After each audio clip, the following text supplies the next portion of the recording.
Voilà, il y a quelques coupures, oui. Sans qui, ça veut pas dire qu'il est drôle, parce que ça pourrait se traduire comme ça.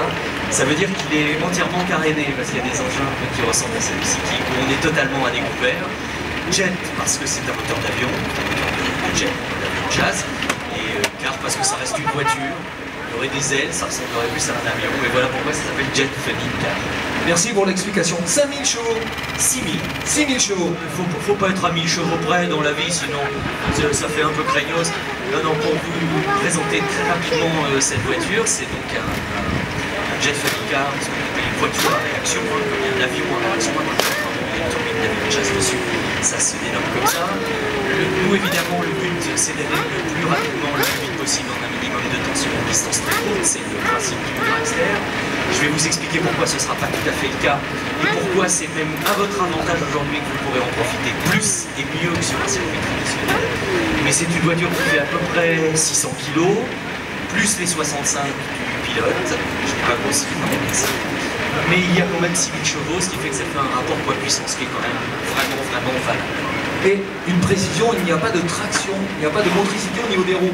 Non, c'est vrai que bien souvent les gens disent non, vous devez lier un train de pneus à chaque fois, parce que forcément ça doit gripper fort, il faut des preuves d'adhérence, mais en fait pas du tout, puisque le principe d'un réacteur d'avion de chasse, c'est que c'est un souffle qui projette les avions, et de la même façon, la voiture, vous voyez, à l'avant, on peut la pousser sans problème, il n'y a pas de boîte de vitesse, il y a simplement un régime moteur que l'on augmente et que l'on pousse au maximum en fonction de la puissance à laquelle on est parti. Mais elle est quasiment tout le temps en roue libre, d'ailleurs je la tiens au frein. Le principe au démarrage d'ailleurs, avant de partir, c'est de bloquer les roues, de monter le régime moteur jusqu'à un moment où la poussée est plus forte que les roues bloquées, et on part à ce moment-là, pour gagner à pleine puissance. Alors, ce que je voulais vous dire aujourd'hui, et là où c'est bien pour vous par rapport à ce qui se passe sur un circuit traditionnel, c'est-à-dire que là vous avez la chance d'être très proche. On est quoi? On est à 5 mètres là, de la voiture. Et je pense que nulle part ailleurs, vous pourrez saisir la sensation de ce que ça fait d'avoir un réacteur d'avion de chasse en plein état de marche, en pleine puissance, à moins de 5 mètres de soi. Parce qu'à un moment donné, alors aussi une chose très importante, parce que je vois qu'il y a des enfants, je vois qu'il y a des jeunes, mettez-vous un peu les doigts dans les oreilles, parce que ça fait quand même beaucoup de bruit. Il y a des fréquences un peu hautes qui peuvent faire un petit peu mal aux oreilles, jeunes oreilles fragiles. L'idée, si vous voulez, c'est que comme la piste est quand même très courte, je ne vais pas tenter un record du monde aujourd'hui, parce que sinon je vais m'éclater dans les bottes de paille qui sont là-bas, et je vois l'autoroute. Donc je ne vais quand même pas prendre l'autoroute à contresens. Donc le but, ça va au contraire d'aller très lentement pour vous faire profiter et du spectacle et des réactions et des sensations que provoque une voiture comme celle-ci en mouvement. Donc je ne serai pas à la région, je serai à la région très haut, je vais la bloquer, aller tout doucement et faire de la post-combustion. Ce qu'on appelle le fire show peut-être. Voilà, c'est ça, c'est-à-dire c'est un show enflammé, c'est vrai que ça veut bien dire ce que ça veut dire. Et la post-combustion, alors ça c'est un truc d'aéronautique que l'on trouve sur un certain nombre d'avions de chasse, c'est-à-dire que quand un avion a besoin d'un booster, d'une grande réserve de puissance, ou pour décoller, ou en l'air, pour faire des figures, notamment en combat aérien, etc. Je vous la fais courte, mais on injecte, on envoie du carburant dans la tuyère. Ça, je coupe, c'est le cas sur un porte-avions peut-être. On a besoin de beaucoup de puissance d'entrée de jeu. Alors pas sur le porte-avions, parce que le catapultage se fait avec le rail, les cylindres qui sont sur la piste, mais ces avions-là ensuite en l'air ont besoin de la post-combustion. Beaucoup, pas tous, mais beaucoup d'avions de chasse sont équipés de ça. C'est-à-dire que quand ils ont besoin vraiment de booster, de mettre le turbo, ils balancent du carburant dans la tuyère, ce qui fait que, évidemment, du carburant, vous imaginez bien qu'à cette température-là, ça s'enflamme.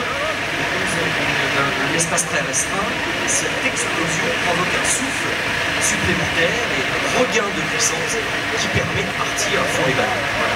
Donc moi, quand je fais ça au ralenti, ça me permet en plus de modifier des pressions, de modifier des choses dans mon cockpit. Et à chaque fois, c'est-à-dire ne vous enfuyez pas quand vous entendez une explosion, la voiture n'est pas en train de péter ou d'exploser. C'est tout à fait volontaire, je le fais absolument exprès. Vous verrez qu'au fur, vous entendrez qu'au fur et à mesure que le régime moteur monte, ces explosions vont se faire de plus en plus sèches, de plus en plus puissantes. Et il n'est pas exclu que vous sentiez un petit peu même le bitume trembler un peu sous vos pieds.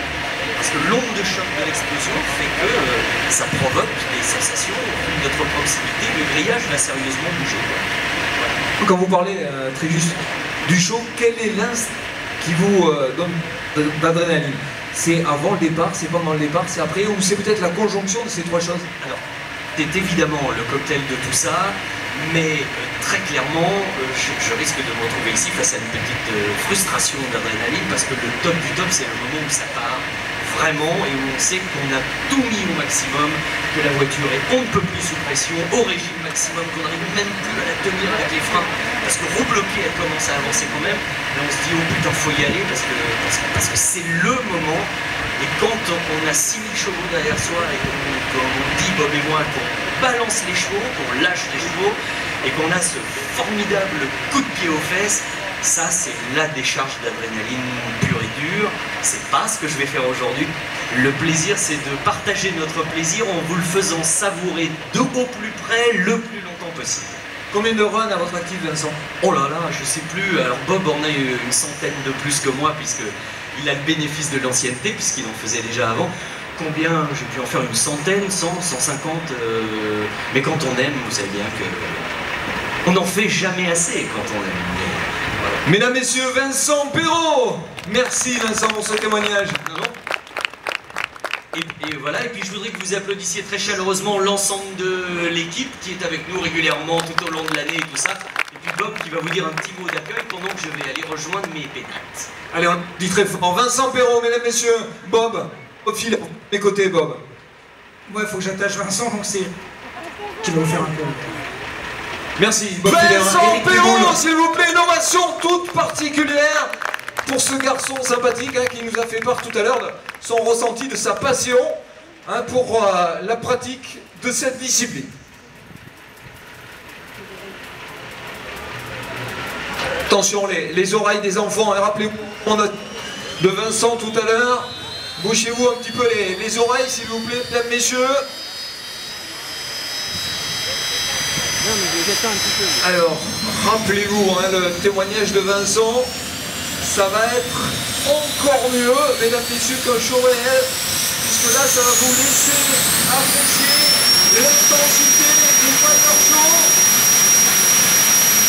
6000 chevaux, 6000 chevaux, mesdames, messieurs.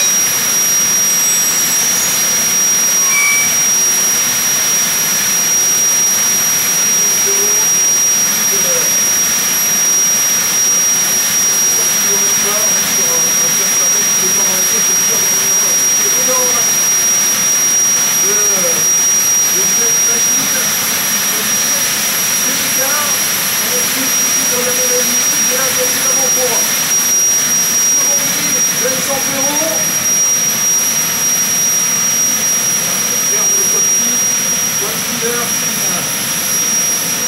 Et là, pour orchestrer toute cette procédure, on regarde le moindre détail, mesdames, messieurs, attention.